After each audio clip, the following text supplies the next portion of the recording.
চালের বড়া দিয়ে কাটোয়া ডাঁটা ঝিঙে আলু দিয়ে তরকারি করবো। বেটে নেবো ডালটা লবণ হলুদ দিয়ে। এবার মশলাটা বেটে নেবো, আদা জিরে লঙ্কা আর একটা টমেটো। এবার বড়াগুলো ভেজে নেবো।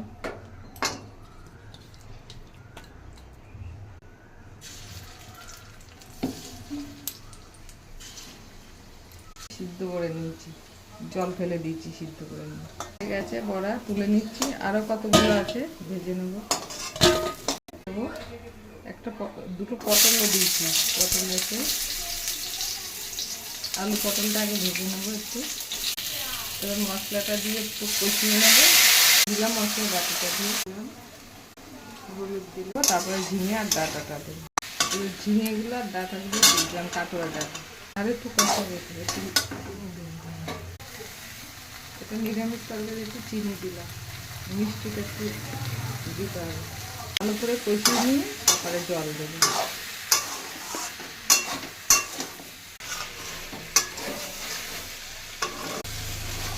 কষা দিয়েছিলাম গরম জলটা,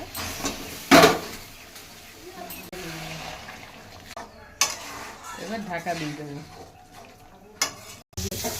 দিলাম কড়াইয়ে, অল্পই দেবো তেল, একটু শুকনো লঙ্কা দিলাম, দুটো তেজপাতা দিলাম,